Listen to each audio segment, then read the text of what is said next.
வணக்கம்.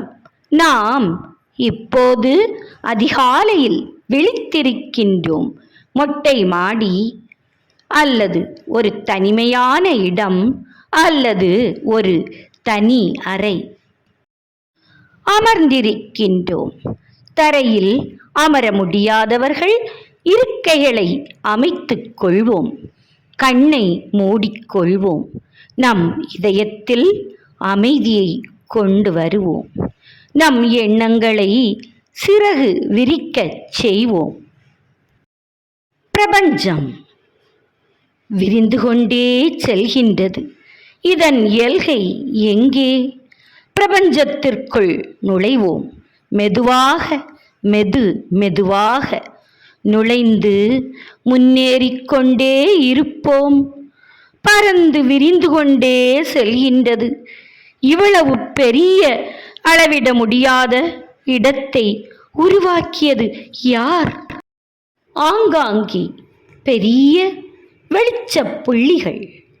நெருங்க நெருங்க புள்ளிகள் பெரிதாகிக் கொண்டே செல்கின்றன. ஆம், இவை நட்சத்திரங்கள். எண்ண முடியவில்லை. 1, 2, 3, 4, 5 எண்ண முடியாத நெருப்பு புள்ளிகள். கோடிக்கணக்கில் காணப்படும் இந்த நட்சத்திர ஒளிகளை உருவாக்கியது யார்? பெரிய ஒரு நெருப்பு பந்து. இதென்ன? வியப்பில் நெற்றி புருவங்கள் சுருங்குகின்றன. பெருத்த ஓசையோடு சுழலும் இந்த அக்னி பந்து, இது என்ன? ஓ, இது ஆதவன், ஆதித்தன், கதிரவன், பகலவன். ஓ, சூரியனா? அப்பா, நெருங்கவே முடியவில்லை. வெம்மை, கண்ணை பறிக்கும் ஒளி வெள்ளம், அதிபயங்கரமான சுழலும் சத்தம். வியப்பில் மனம் களிக்கின்றது. அந்தரத்தில் சுழலும் நெருப்பு பந்து. விஞ்ஞானிகள் ஹைட்ரஜனும் ஹீலியமும் மோதிக்கொள்ளும் தொடர் செயல்பாடு என்கின்றார்கள். பிரபஞ்ச வெளியில் ஹைட்ரஜனையும் ஹீலியத்தையும் மோத வைத்து செயல்பட வைத்து நெருப்பு வெம்மையையும் ஒளி வெள்ளத்தையும் உருவாக்கியது யார்?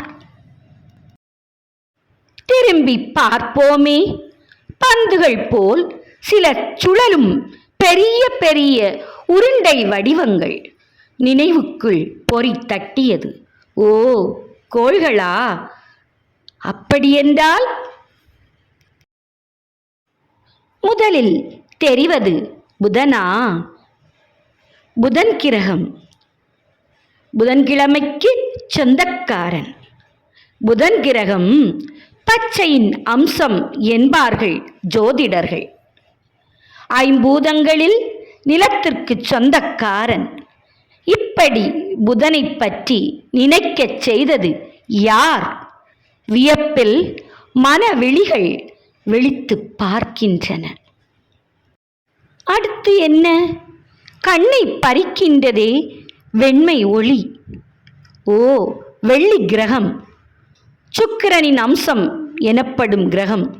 எல்லா மனிதர்களுக்குள்ளும் சுக்கிர திசை வந்தால் செல்வச் செழிப்போடு வாழலாமே என்ற நினைவுகள் தோன்றும். இந்த சுக்கிர வெள்ளியை உருவாக்கியது யார்? அடுத்து சுழல்வது நம்முடைய அழகு பூமி. நம் பூமியை பற்றி பின்னர் பார்ப்போம். இப்போது வேறு கிரகங்களை பார்ப்போமா? பூமிக்கு அடுத்து தெரிந்த கிரகம் சிவப்பு கிரகம், கோப கிரகம் என்று ஜோதிடர்களால் சொல்லப்படும் செவ்வாய். செவ்வாய்க்கு அடுத்து காணப்படுவது மிக பெரிய கிரகம் குரு எனப்படும் வியாழ கிரகம். மிக பிரமாண்டமாக அது சுழல்வதும் அதனுடைய சத்தம் நம்மை பயமுறுத்துவது போலவே காணப்படுகின்றது. வியாழனுக்கு பின்னால் அழகழகான வளையங்களோடு தோற்றமளிக்கும் சனி கிரகம். அழகான வளையங்கள் என்ன தெரியுமா?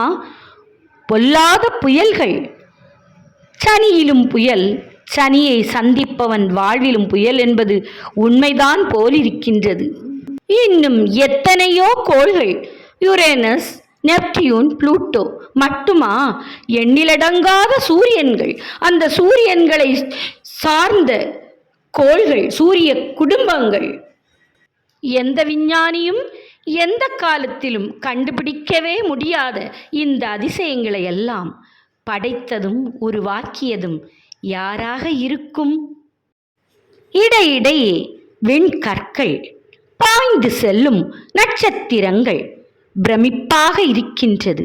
இவற்றையெல்லாம் யார் இப்படி செய்தார்கள்? சரி, நாம் நம் பூமிக்கு போய் வருவோமா? நீலப்புடவை உடுத்தியது போல் நம் அழகு பூமி. ஆகா, அந்தரத்தில் சுழலும் இந்த பூமியில் நாம் மட்டுமல்ல, எத்தனையோ உயிர்கள் வாழ்கின்றன. ஒழுங்காக வடிவமைக்கப்பட்ட உடல் உறுப்புகளோடு கொஞ்சம் யோசித்து செயல்படும் பெரிய விலங்கு. ஆம், நாமும் சில கொள்கைகளை, செயல்பாடுகளை கொண்ட பெரிய விலங்குகள் தானே. நம்மை வித்தியாசமான விலங்காக உருவாக்கியது யார்? சிங்கங்கள், புலிகள், யானைகள், விதவிதமான விலங்கினங்கள் காடுகளில் குறிப்பிட்ட விலங்குகளை அடித்து தின்றும், இல்லை விலங்குகளை உண்ணாமல் தாவரங்களை உண்டும் பசியாறுகின்றன, இனப்பெருக்கம் செய்கின்றன. இவர்களை உருவாக்கியதும் யாராக இருக்கும்? பறவைகள் விண்ணில் பறக்கின்றன, இரைகளை தேடி மண்ணுக்கு வருகின்றன. மரங்களிலோ மரப்பொந்துகளிலோ பாறைகளின் இடுக்குகளிலோ தங்கி தங்களை பெருகச் செய்கின்றன. இந்த கட்டுப்பாட்டிற்குள் இவர்களை வைத்தவர் யார்?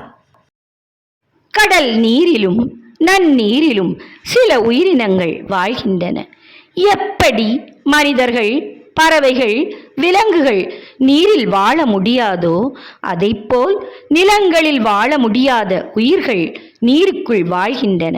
வித்தியாசமாக இருக்கின்றதா? ஒரு கணம் நீருக்குள் நாம் மூழ்கி இருப்பதைப் போல் கற்பனை செய்து பாருங்கள். 1, 2, 3, 4, 5, 6, 7, 8.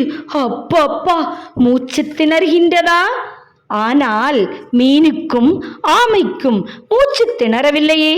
தண்ணீருக்குள் இவை நீந்தி விளையாடும் அழகே அழகு. என்ன ஒரு வித்தியாசமான படைப்பு! யார் இப்படி வித்தியாசமாக படைத்தது? இதைவிட வியப்பு, மண்ணுக்குள்ளும் மண் பொந்துகளுக்குள்ளும் சில உயிரினங்கள், மண்புழுக்கள். இவற்றை மண்ணிலிருந்து எடுத்து வெளியே போட்டு பாருங்கள், உயிரிழந்து போவார்கள். எலி, பெருச்சாளி இரவில் வெளியில் இரை தேடினாலும் பகலில் அவர்களின் இருப்பிடம் மண்ணுக்குள் தானே.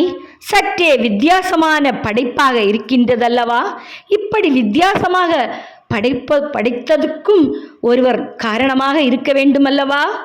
படபடக்கின்றது மனது.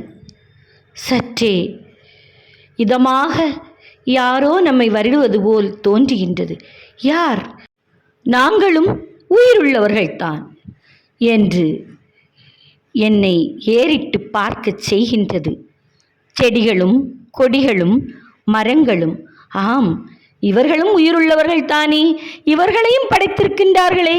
யார் இவ்வளவு அருமையாக நிறம் நிறமாக, மனம் மனமாக, விதவிதமாக படைத்தது?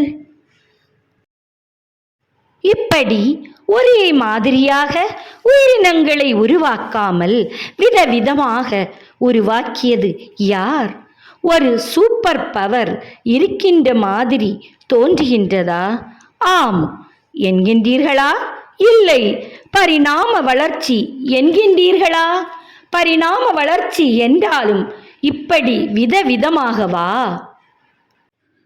இந்த தேடுதலின் 2ஆம் பாகத்தை எங்கள் அடுத்த வீடியோவில் கண்டு கேட்டு யோசித்து மகிழுங்கள். நன்றி, வணக்கம்.